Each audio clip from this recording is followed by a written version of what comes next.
Olá, amigos da TV Gerais, estamos começando mais um Proseando nas Gerais aqui para você. E hoje o nosso convidado especial é um jornalista que se esmera muito mais pelos resultados, as consequências das reportagens que ele faz do que com a própria notícia. Se preocupa realmente com o que aquilo pode trazer de benefício para a população envolvida na notícia.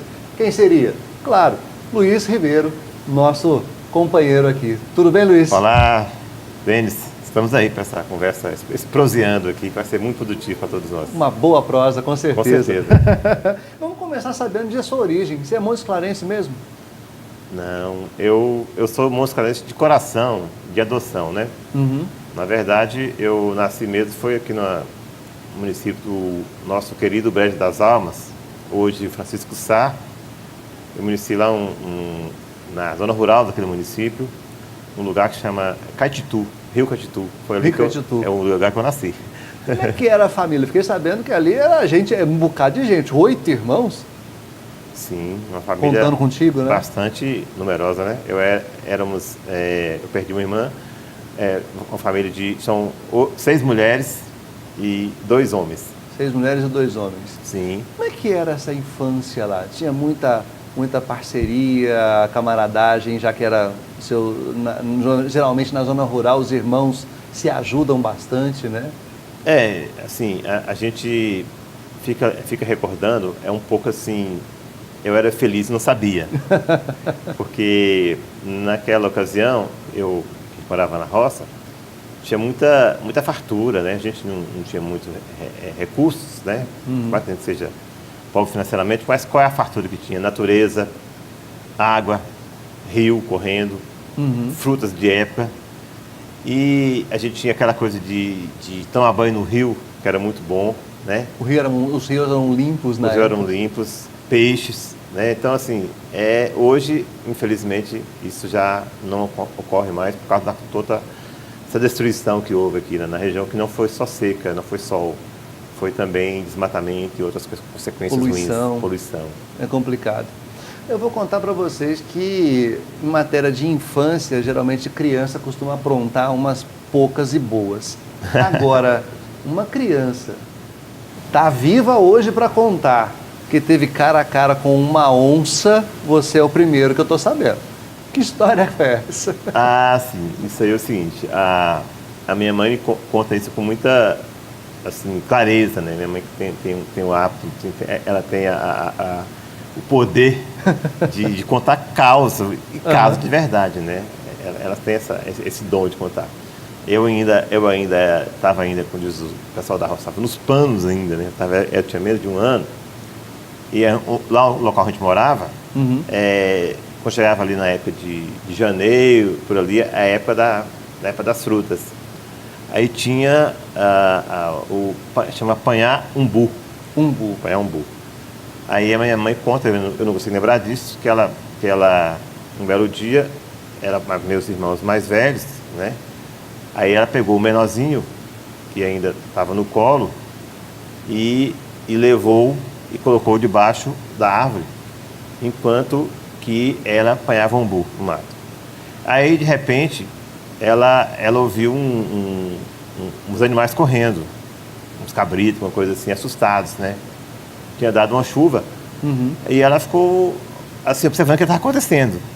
Aí, de repente, quando ela chegou num determinado momento, estava a criança deitada e a onça, como estivesse armando para dar um bote, né? Aí que ela deu um grito, a onça assustou e foi embora. E essa pessoa que está aqui hoje. Rapaz, sua mãe era valente, hein? Para encarar uma onça. Eu acho que Deus falou mais alto, né? Acho que Deus falou assim, não, qual seria a forma de assustar? Qual seria a salvação, né? Acho que Deus naquele momento ali deve ter iluminado ela para... E a onça também, né? Assim, ela sabia que tinha um propósito maior para aquela criança. Deus tinha um propósito melhor para essa criança. Mas falando que a sua mãe era uma pessoa valente, você vai perceber que eu estou com fontes fidedignas de muita informação sobre você. Fiquei sabendo de uma outra história, que a sua mãe andou te dando um esquenta por causa de um curralzinho de pinhas que você resolveu fazer lá na roça. Como é que foi isso? É o seguinte, a gente, existe algum tipo de criança, até porque hoje tem todos os equipamentos, brinquedos eletrônicos, essa coisa sofisticada, né? Uhum. Os joguinhos, na minha época não existia isso. Então, aí a própria criança tem que desenvolver a sua criatividade. Sim. Por exemplo, uma coisa que a gente fazia pegava a sandália, talvez você já fez isso, a sandália havaiana e fazia carrinhos. Ali cortava ela, que era fácil de cortar. Cortava e fazia a rodinha e tal. Só que no meu caso, no caso meu, nessa ocasião, eu inventei de fazer um curralzinho pegando as frutas que existiam lá a gente morava. Uhum. Para fazer boizinho, fazer vaquinha. boizinho e pegar as frutas das pinhas. Tinha um tanto, as né? pinhas da árvore da sua mãe. Seria os boizinhos e tal, seria as maiores, os bois maiores, as menores as vacas, né? Assim, né? Então foi isso. A minha mãe certamente lembra dessa história com muita... Você deve ter apanhado um bocado de pinha verde para ela ter ficado certeza, brava, viu? Isso aconteceu também, né? É uma história que ela conta. Ainda na infância, você está falando que viveu esse bom período aí na zona rural, tinha alguma escola por perto? Como é que era para você estudar? Você que hoje tem aí um renome nacional na área de jornalismo, como é que era como criança? Você começou a aprender as primeiras letras? Para contar isso, daria livro. Vou tentar resumir aqui. Bem, a gente morava numa fazenda e próximo lá tinha uma escolinha que tinha primeira, segunda e terceira série. Uhum. Tá. Aí, só que numa ocasião não tinha professora. A professora de lá é professora municipal, Francisco Sá. Aí o meu pai, que era um gerente de fazenda, ele contratou uma professora para dar aula para gente. Uhum.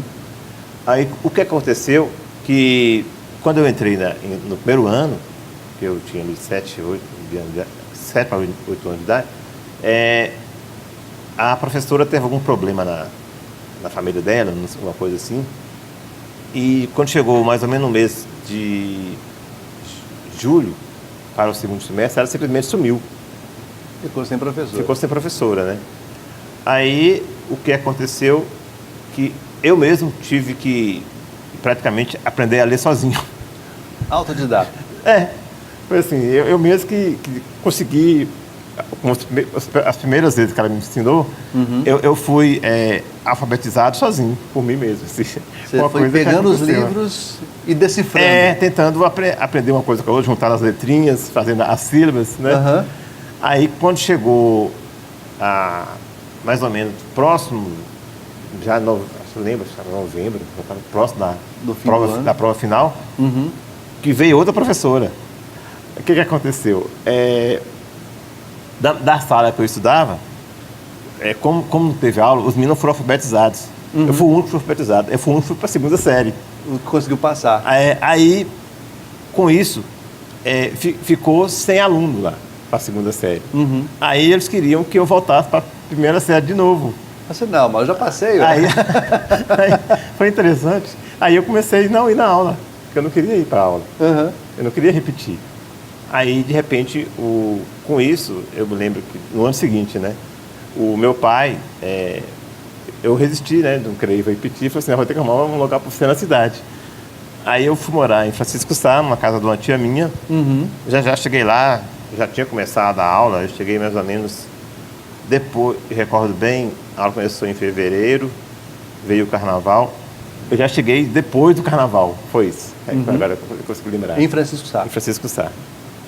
Então eu fui assim, eu fui meio expulso da roça, né? Não, mas essa história de Francisco Sá não é só questão de letras, não. Números, ele também foi meio autodidata. Porque fiquei sabendo que você é o tipo do cara que desde essa época, 9 anos de idade, sempre gostava de ter o seu próprio dinheiro.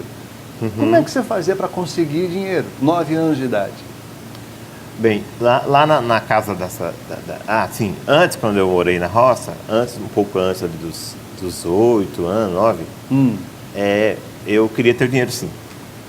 Aí, não posso negar isso, eu trabalhei na roça também. Eu trabalhei de foice, trabalhei de enxada. A gente fazia um serviço mais leve, tinha um serviço que chamava plantar capim. A pessoa batia na terra, a gente, que era criança, vinha semeando a semente. Eu fiz esse serviço. Não é porque hoje, assim, tem essa questão de trabalho infantil. É claro que eu sou contra o trabalho infantil também, né? Acho que as pessoas precisam ir para a escola mesmo. Mas aí, quando eu fui para a cidade também, eu trabalhei também. Assim, porque eu queria também. Mas eu sentia bem fazer isso. Fazia o quê? Vendia picolé? Vendia picolé, vendia doce, essas coisas, assim, digamos que eu fiz. Né? Gostei dessa. Eu também fui desses que gostavam de ter um dinheiro, negócio de pedir para a mãe o tempo todo, não que você queria, nunca vinha. Era complicado. Sim, verdade.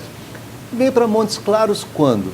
Porque, a princípio, até onde minhas fontes me informaram, você saiu de uma realidade que tinha de simplicidade para vir morar, veio sozinho para Montes Claros para ficar na casa de uma família que tinha uma vida bem diferente. É verdade. Na verdade, quando eu fui para Francisco Sá, passei o ano do segundo para o terceiro ano. Eu tive que voltar para a roça de novo. Tá. Aí o meu pai e as pessoas percebiam que eu tinha uma certa aptidão para a escola. Eu não era aquele menino que daria para o trabalho no rural. Por quê? Eu era muito fraquinho em termos físico e tinha um problema físico nas pernas. Eu tinha um problema de fraqueza que eu tive também. Aí, enfim, eu não servia nem para o trabalho no campo, trabalhar montar cavalo, nem para o trabalho braçal. Entendeu? Aí, qual que era a minha alternativa? O que eu enxergava? Por que eu era bom na escola? Né? Porque a educação, e continua sendo, eu enxergava aquilo como a única alternativa que eu tinha de superar toda uma situação bastante difícil da nossa família e minha própria. Então, qualquer sonho que eu fosse para realizar algum sonho de crescimento, eu só tinha uma saída. A educação. Estudar ou estudar. Então, eu sempre primei, sempre zelei para ser, por onde eu passei, o melhor aluno. Talvez, assim, não é que eu tenha uma inteligência a mais que os outros, mas talvez pelo meu esforço. Dedicação. Né? Dedicação e tudo, né? Então, assim, tive essa sorte de pessoas que enxergaram isso em mim e tiveram essa atenção e foram iluminados em me proporcionar essa vinda para Montes Claros, porque eu vivia num ambiente totalmente diferente, estranho. Para você ter uma ideia, eu fui conhecer, por exemplo, calçar sapato quando eu tinha 6 anos. Acho que eu fui ver vaso sanitário com 7. A cidade de Montes Claros, para mim, quando eu morava lá na roça, engraçado porque eu sou jornalista, eu acho que eu vim de criança, sabe? Quando eu morava lá na roça, eu ficava muito ligado à rádio, ouvindo rádio. Eu ouvia muito a Rádio Sociedade, antiga ZYD7. Eu ficava muito imaginando como seria a cidade de Montes Claros. Através das informações da rádio. O que eu fazia? Eu ficava pensando assim, eu via o nome das ruas, eu ouvia dizer assim, a farmácia líder aqui de Montes Claros. Aí falava assim, farmácia tal, Rua Doutor Santos, número 50. Eu decorava isso. Aí falava assim, farmácia tal, esquina Doutor Santos, esquina com Praça Doutor Carlos. Aí eu já sabia que a Rua Doutor Santos tinha esquina com a Praça cruzamento com a Doutor Carlos. E assim eu construía na minha cabeça o cenário como seria o centro de Montes Claros, sabe? Assim. Então, foi muito, assim, para mim foi um sonho também vir para Montes Claros, embora afastado da minha família, né, eu criança, é muito difícil. É muito difícil. Mas eu tinha um objetivo, então esse objetivo superava essa barreira, essa dificuldade de você deixar a sua família lá, que tinha todo ali um sistema de vida, um aspecto, e de repente se deixa aquilo ali onde você está acostumado, você tem uma liberdade toda e passa a ver em outro ambiente. Uma cidade desse tamanho. Eu estou falando na casa, não é que as pessoas tinham alguma diferença, assim, social.